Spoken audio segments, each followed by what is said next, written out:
Samantala, muling bubuhayin ng National Commission for Culture and the Arts o NCCA ang Metropolitan Theater na dating ng sentro ng sining at kultura sa Maynila. Ito'y matapos mabili ng NCCA ang Met mula sa GSIS. Ang ulat mula sa aming kasama si Julius de Samburon.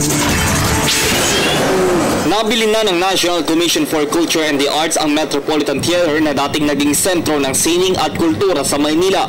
Ito'y matapos lagdaan ng NCCA at Government Service Insurance System o GSIS ang absolute sale ng teatro. Bukod dito ay ipinagkaloob na rin sa NCCA ang mga titulo ng lupa ng Met. Ayon sa NCCA, sa loob ng 2 taon na maaari na ulit nating makita ang glorious moments ng tinaguriang National Cultural Treasure at National Historical Landmark ng bansa. Ang Metropolitan Theater na makikita sa Antonio Villegas Street, Diwasang Bonifacio, Maynila ay isa sa nalalabing Art Deco style building sa rehiyon ng Asya.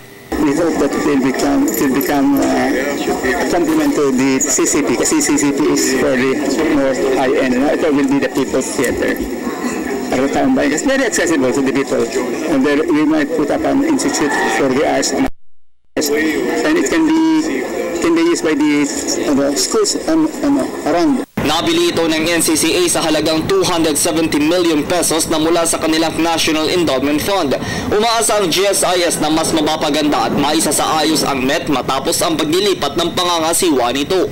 We see this agreement as equivalent to handing the Met back to its rightful owners, the Filipino people, and look forward to the day when it will finally reopen its doors to the public to enjoy season after season of live local music and arts performances. That's why for us this is a very monumental occasion, historic. So in the life of both GSIS and NCCA, the nation will be forever grateful. Maaalalang taong 2004 pa nang pirmahan ng GSIS, NCCA at Manila LGU ang kasunduan ng pagsasaayos ng Met Theater pero hindi ito natuloy. Noong nakaraang taon naman nag-alok si Manila Mayor Joseph Ejercito Estrada na bilhin ang Met sa halagang mahigit 260 milyong piso para magamit ng mga estudyante ng lungsod. Pero alinsunod sa National Cultural Act, kailangan muna itong ipaalam sa NCCA at mabigyan sila ng pagkakataong tapatan ang alok ng sinumang gustong bumili nito.